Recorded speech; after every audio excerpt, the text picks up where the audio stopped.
Hey, Deacon Nation. My name is Kevin Smith, former football player, alum, and now the host of Wake Athletics podcast, Deac2Deac.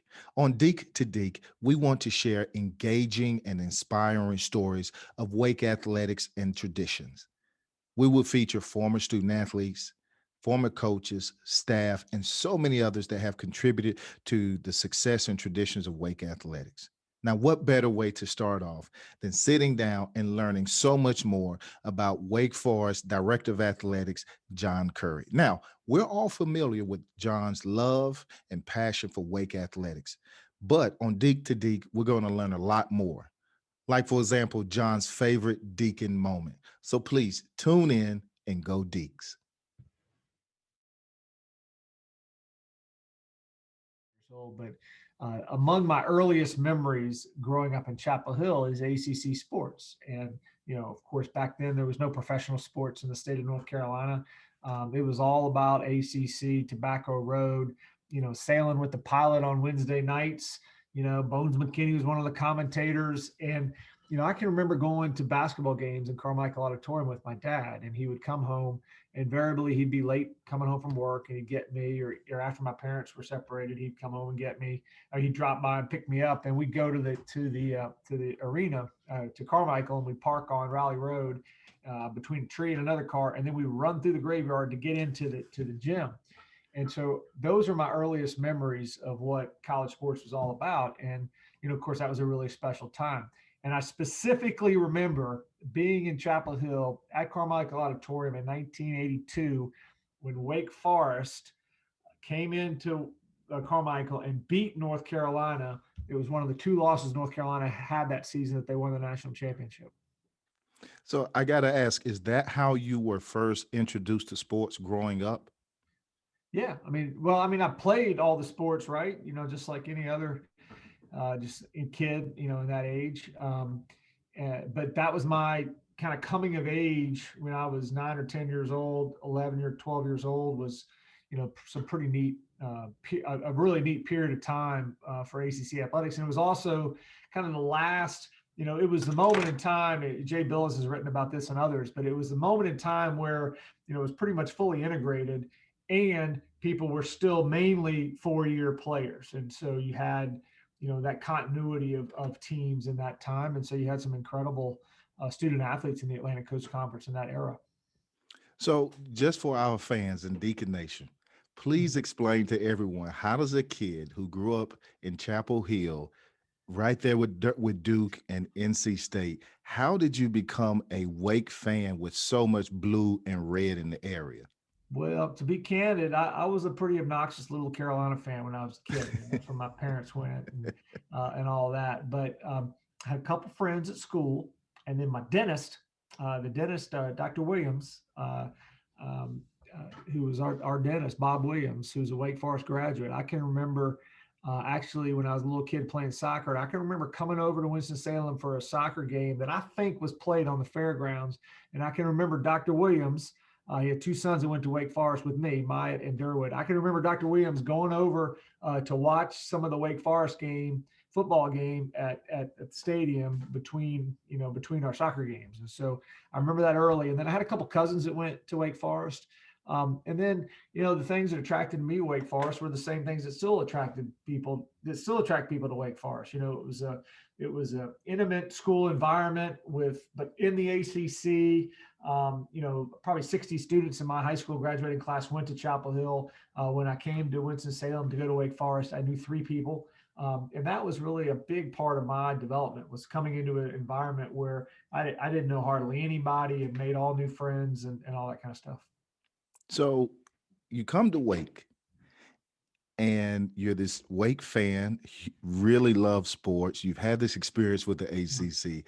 I got to ask, what is one of your favorite Deacon athletic moments from your time in college? And you can only pick one.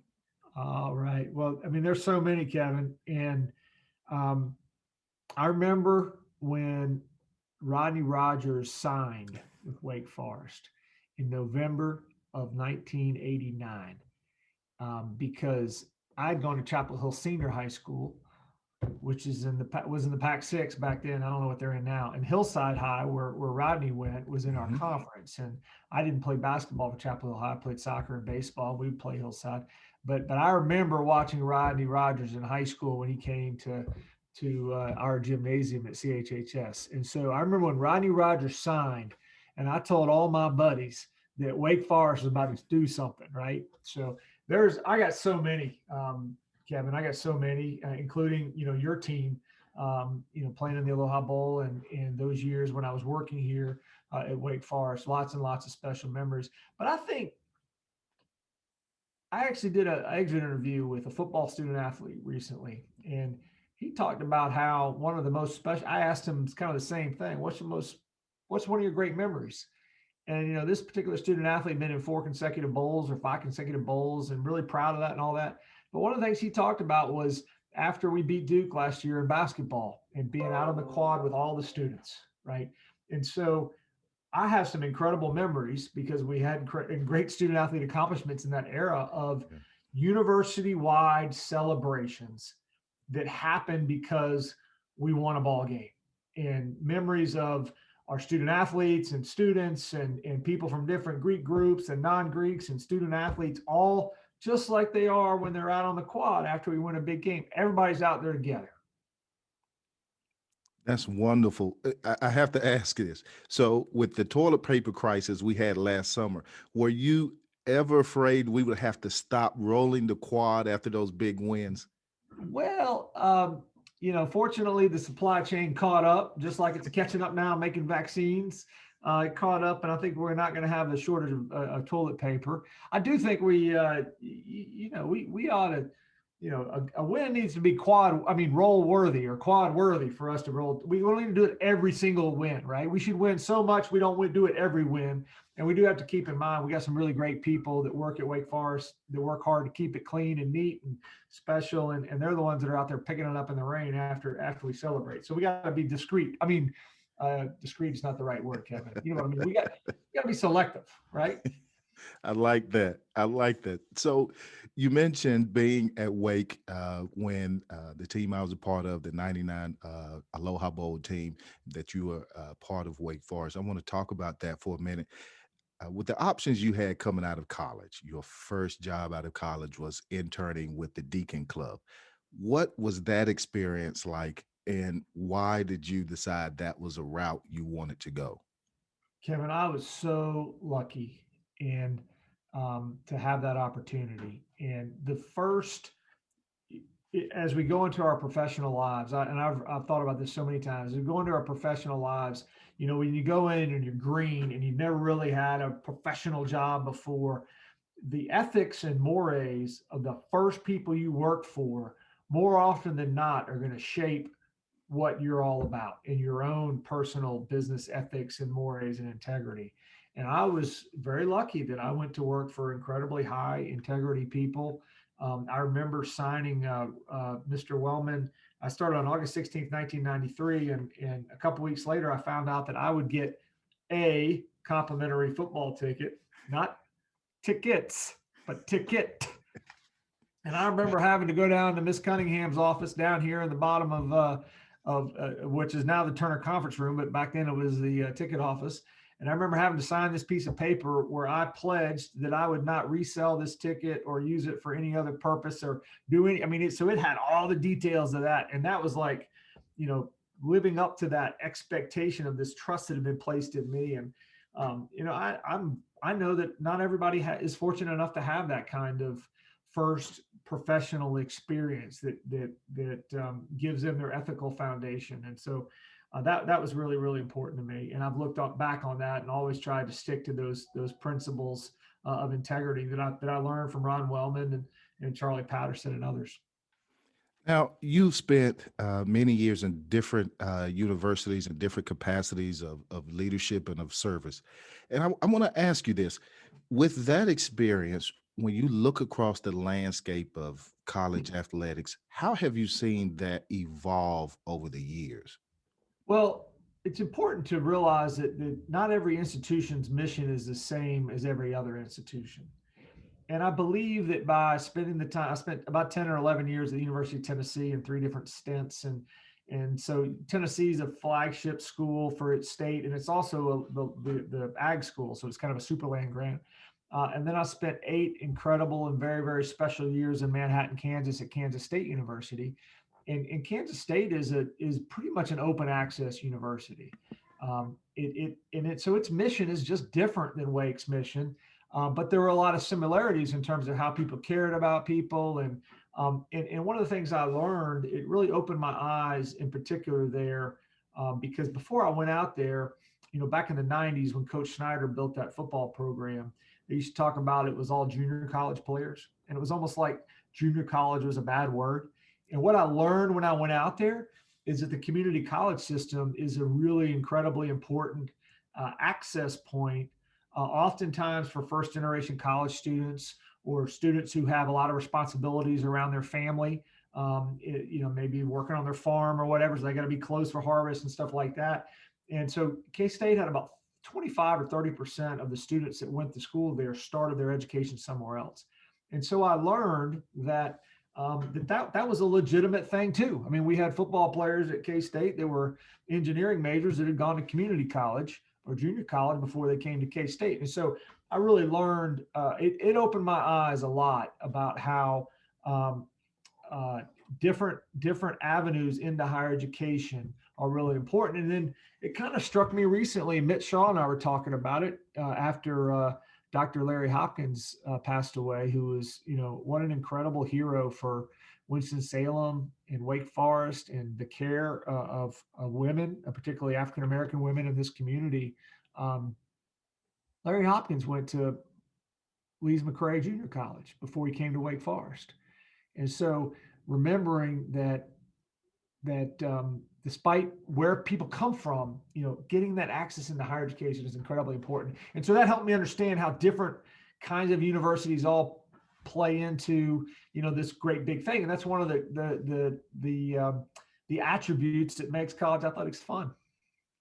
Now, I want to talk a little bit about your vision for Wake athletics, and one particular portion of that is incorporating Wake Forest athletics and the university with the city of Winston-Salem, Uh-huh. and what that looks like. So, first question is, with Wake Forest being a Power Five institution, kind of talk about what that is and what that means to the city of Winston-Salem as you work hard and the team works hard to make sure we incorporate and work together.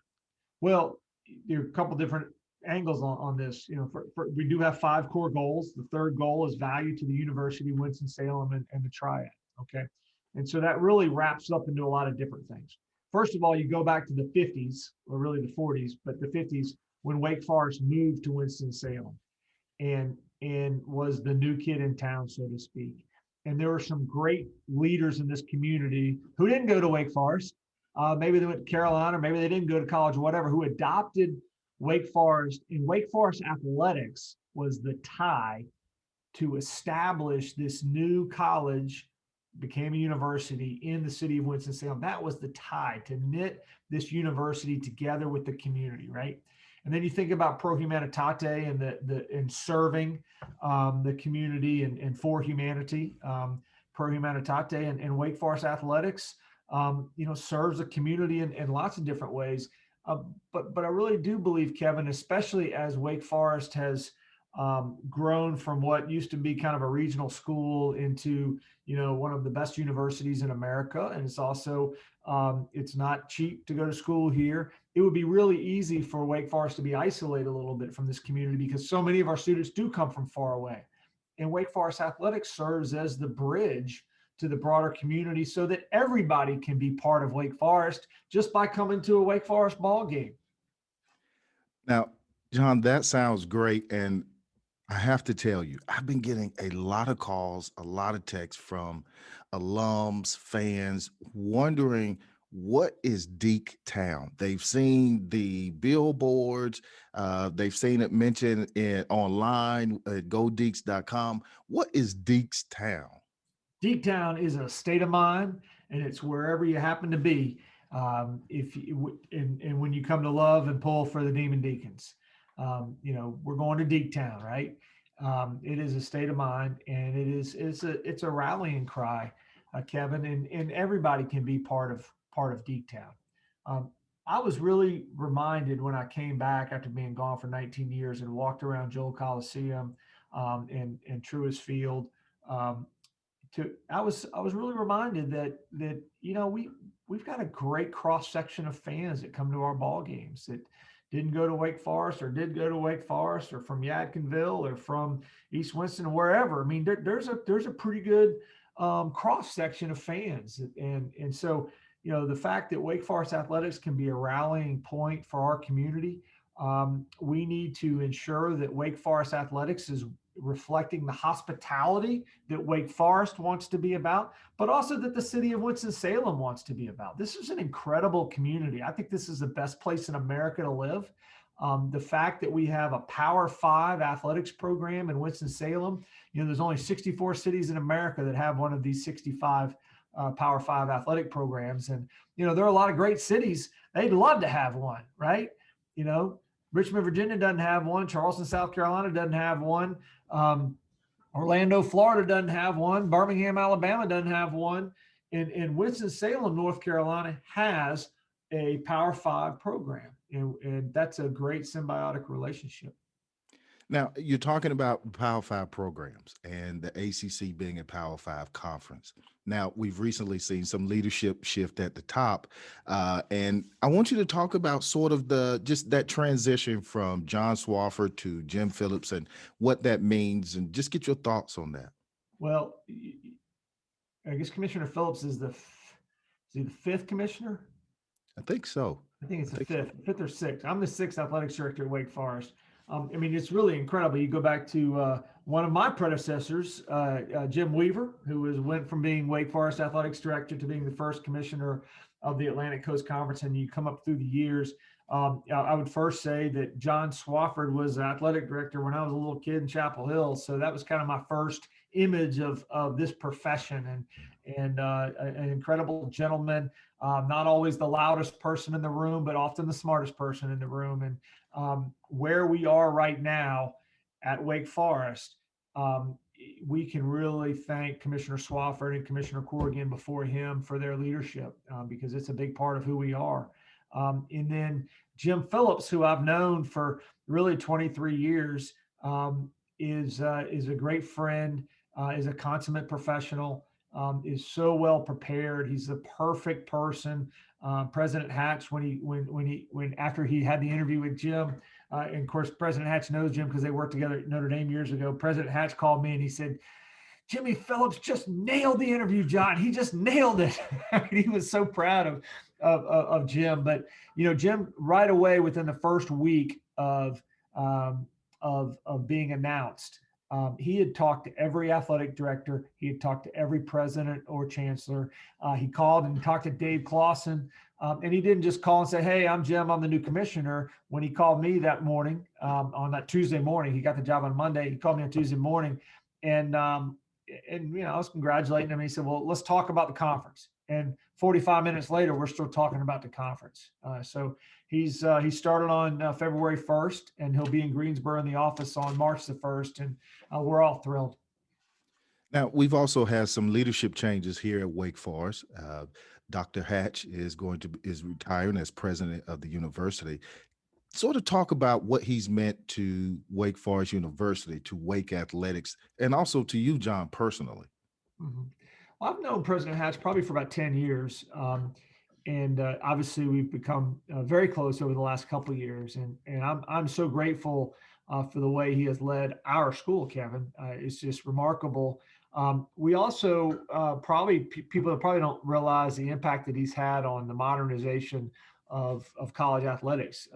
I happened to spend a little time with him when he was chair of the NCAA Division I board when I was at K-State, and my K-State president was chair of the board of governors. And so we had some conversations together about strategy, but the stipend for student athletes, enhanced nutrition for student athletes, all the autonomy division that creates more opportunities for student athletes at schools like Wake Forest, all that happened because of President Hatch's leadership. And then more recently, I believe in my heart of hearts that we would not have played football and all of our sports this year if President Hatch hadn't stepped up to provide leadership with not just our conference, but other conferences back in that time in August when people were losing their nerve a little bit. And that courageous leadership for Wake Forest and for the ACC that he's provided has been really remarkable.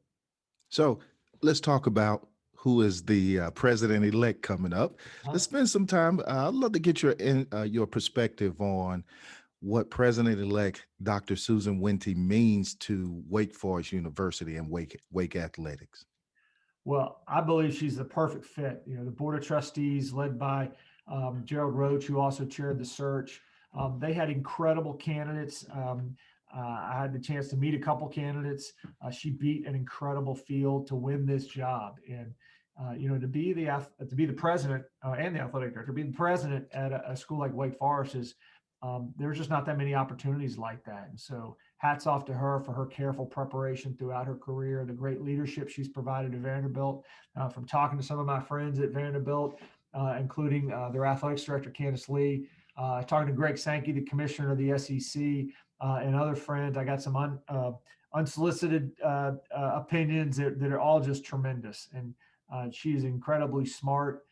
She's been visionary in her leadership, and she's also been tough. You know, she was interim chancellor when COVID started, and she's the one that provided that leadership in that COVID period at Vanderbilt to do the same thing we were able to do at Wake Forest, but she did it in an interim capacity, which to me shows real leadership and shows that she doesn't shy from a challenge.